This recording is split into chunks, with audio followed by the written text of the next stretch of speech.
Webheads, welcome to the top 10 most anticipated comics for March 1st, 2023.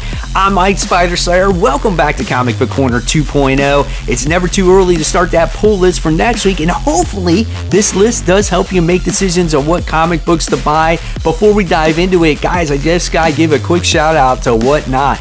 You gotta download that app. It's absolutely for free. And the way you do that is by the link in the description box below. When you do that, you actually get a $15 credit off of your first purchase. It doesn't have to be on comics. It can be on any collectibles. So why not get a free $15 from yours truly, Mike Spider Slayer? It does help support the channel, and it's a win-win situation for all of us. So remember, Whatnot, download it today. It's absolutely for free. All right, guys, so here we go. The book that's on the hot seat, and that goes to Action Comics issue 1052. Now, you're probably going to ask, well, why, Mike? Why is Action Comics 1052 on your hot seat when it was your number one right before it came out? I just wanted to, obviously, just very excited about Superman, and I still am excited about Superman. Again, these anthology books, though, they do worry me. I'm not sure where they're going to go in the long term with them. It's like Batman Urban Legends, right? I did like the Metallo story when it came to this, the first issue of this, but we'll see what happens with it and all the other stories. I like how a younger John is in the other stories as well. So this book is 48 pages, and this is a $5 comic book. Okay, the book that's on the rise goes to Spider-Man Into the Spider-Verse issue 6. It wasn't even a mention, basically, on the last time before this book came out, right? I mean, it's crazy how one issue can get you back excited for a comic once again. Now, the thing that issue 5 did was it showed that Dan Slott can tell a damn good story when it's an original story and something different. The way he wrote Peter Parker, Spider-Man in the last issue was brilliant. Even though it's not our main Spider-Man, it was enough to where you still got the feel of a Silver Age Spider-Man when he was a young Peter Parker, on how in this world he was not Spider-Man. He was like an assistant to Spider-Woman, which was Silk. And it was so well done. I loved it. And it gave you all those vibes of old school Spider-Man storytelling. So I'm like, man, Dan Slott, wrap up this Spider-Verse shit. And let's just see where we could go with this, right? Is this a hinting of a different Spider-Man story altogether in the near future? Is this end of the Spider-Verse stuff like an introduction to almost like a different version of Ultimate Spider-Man, right? I don't know. It's still too early to say. It could be nothing, but we'll see what happens with this issue. Legacy numbering 162, 28 pages, $4. Now we officially kick off this countdown with number 10, and number 10 goes to Hunt, Kill, and Repeat. This is from Mad Cave, and this is like a modern day book with the gods, right? This is like Kill Bill meets Clash of the Titans. We're going to have, this book is written by Mark London, and we have Artemis, who is the main character of this book, and she's in modern day times. I don't know what to expect out of this book. I love the cover art of it. And again, I'm out to support these independent comics and these creators. So I was like, you know what? Why not give this a try? We'll see what it has to offer. Next, coming in at number 9, we have Where Monsters Lie, issue 2. Issue 1 was great. This is a place where all the slashers and the murderers wind up going to and live. And it's like a safe haven for them, right? And someone will keep everything quiet as long as they keep everything quiet and they don't bring attentions to themselves, right? Well, in the first issue, there was this slasher that wound up killing a whole bunch of kids. A kid escaped. He got the police, and now the police went to their community. What's going to happen? I don't know. Is there going to be like this big brawl, this big fight between the slashers and the police? Or are they going to be on the run? Like, I have no clue where this story was going to go, but it was definitely fun. It was different.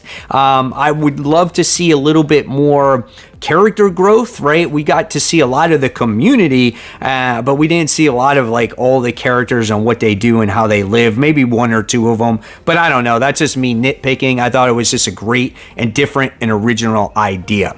And this book is $4. Coming in at number 8, we have Born of Blood issue 5. Great book taking place during Spartan times. I've said this before. This reminds me of the movie 300. We have Leonidas and Giaris who have teamed up, and now they went back to Sparta after they were captured, deemed dead, and now they're going to try to take back the kingdom that they once lost. This is a book that's very much under the radar book. I feel at a comic shop level, at Kickstarter, I think it did really, really well. But I think this is a story definitely worth reading. If you like the movie like 300 and stuff like that, again, it gives me those vibes. There's something about it. It has like that it factor for me. I just enjoy the action. I enjoy the artwork. Just a lot of fun. This is a $5 comic. All right, coming in at number 7, we have Rogue Sun issue 11.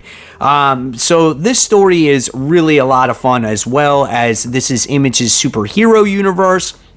And we have this character by the name of Dylan who is taking on the role of this new superhero, and he's just trying to find his way.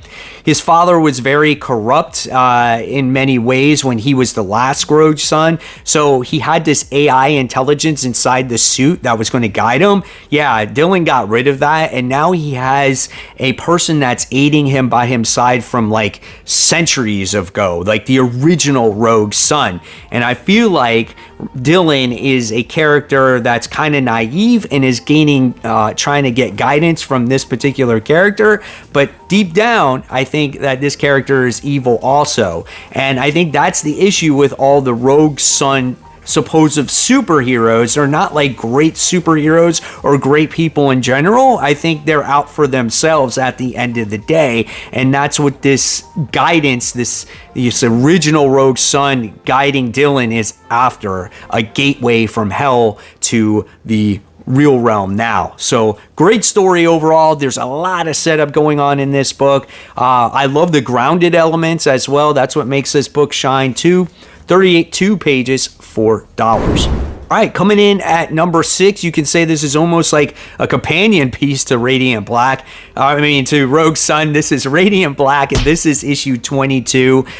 Nathan, one of the main characters who was introduced in this book from the start, came from Los Angeles, moved back home because he was a failure at writing stories, right? And now in this story, he seems like he went home and nothing improved. Yes, he's part of Radiant Black, but he has to share that power.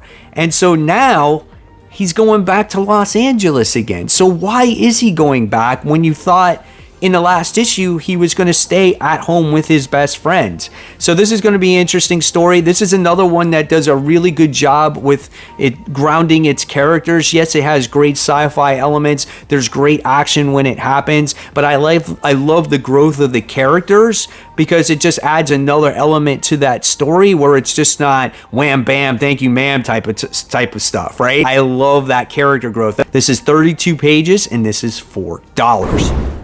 All right, coming in at number 5, we have Cosmic Ghost Rider. This is issue 1, Vengeance Reawakens.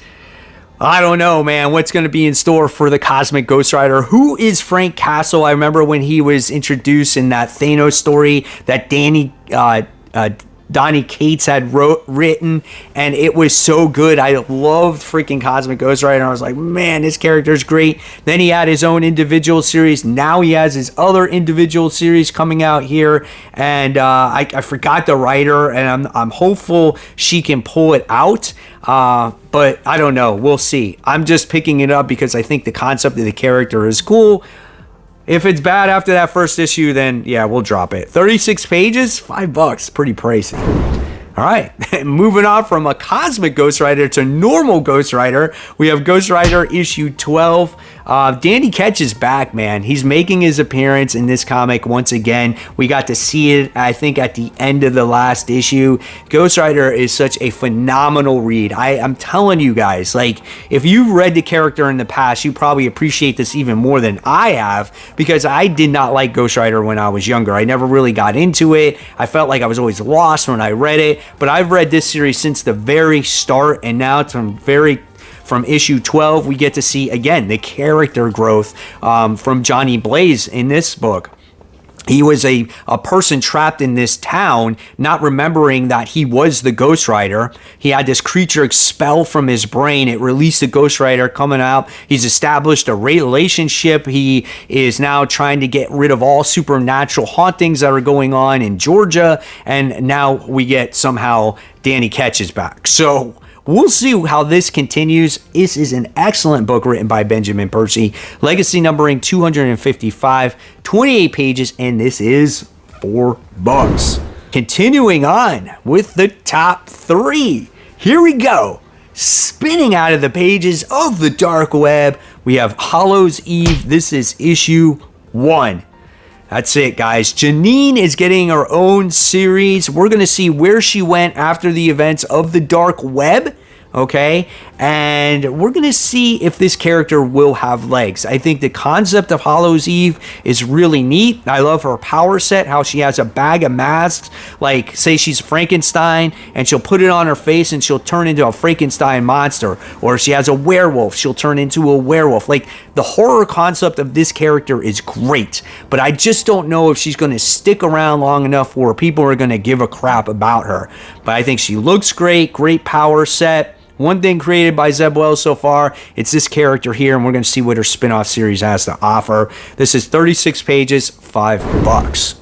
Coming in at number 2, we have a DC book. This is Batman vs. Robin. This is issue 5. This book has been great, written by Mark Waid, as it kicked off the whole Lazarus Planet Alpha issue, and now we're getting ready to get the Omega issue, and I guess this is going to continue after that. That's what I'm assuming, and we're going to get to see if Damian and Batman can reconcile and, you know, have their differences buried in the sand. I don't know, but this series has been interesting. It's definitely kicked off the entire event and starting to change for DC Comics.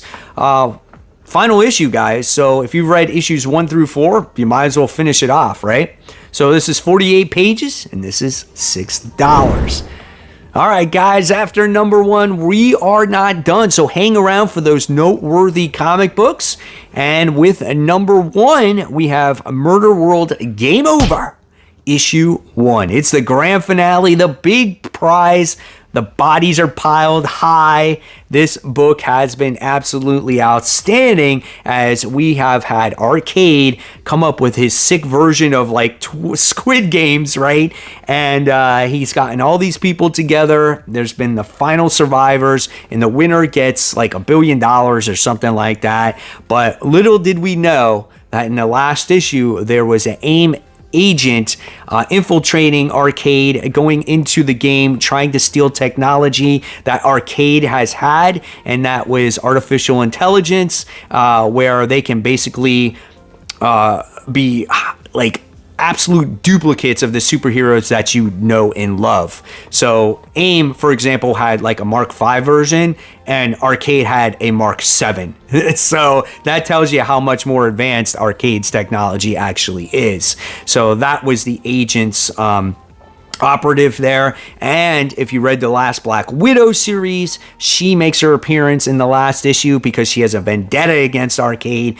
This has been great. The only problem that Marvel has had with this series is they solicited it as all #1 issues, thinking that maybe this is a new #1 comic book. Well, it's really not. It's all one continuous story. So when this does come out in trade and it's not on the racks, go out and buy this trade. You will not be disappointed. One of the best stories I have read from Marvel going into from last year to this year. It's so well done.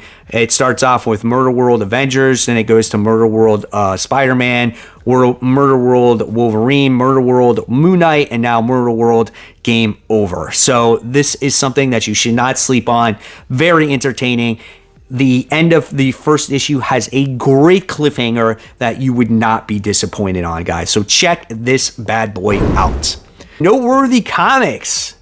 Venom, issue 17 from Marvel, not my favorite series. We have another X-Men book. This is Rogue and Gambit. This is issue 1. I wasn't really a fan of the first one. I'm not going to be really a fan of this one. I might check it out. We'll see. Captain America fans, we have Sentinel of Liberty. This is issue 10. Star Wars fans, we have Hidden Empire. This is issue 4. Then we have another Spider book, and this is another Spider-Gwen book. This is Spider-Gwen Shadow Clones, issue 1. Do we really need that? Talk about Spider-Man. We have Spider-Man Unforgiven, issue 1, where Spider-Man's battling a bunch of vampires, it looks like. Yep, I don't know. All right, moving on to DC. We have Harley Quinn. This is issue 27. Then we have Stargirl, The Lost Children, issue 4. I know a lot of fans are enjoying this series. Great cover here. Then Batman fans, if you like Punchline and you're still reading this, we have Punchline, the Gotham game. This is issue 5. Going to the Independents now, we have AWA book. This is the Red Zone, and this is issue 1. Next, we have Chip Zdarsky's book, Stillwater, issue 18. Then we have Frank Miller's book, Presents, and this is Ancient Enemies. This is the Djinn, I should say, issue 1. And that is it, guys. Those are the noteworthy comic books that are getting ready to come out. Those are the most anticipated comic books getting ready to come out. Guys, I want to know what you're most excited for in the comments below. And if you love my content, check out my top 10 comic book covers of the week. You get to vote on your favorite. It's always a lot of fun. Guys, keep buying, keep collecting, but always remember to read those comics. I'll see you real soon. Take care. Bye.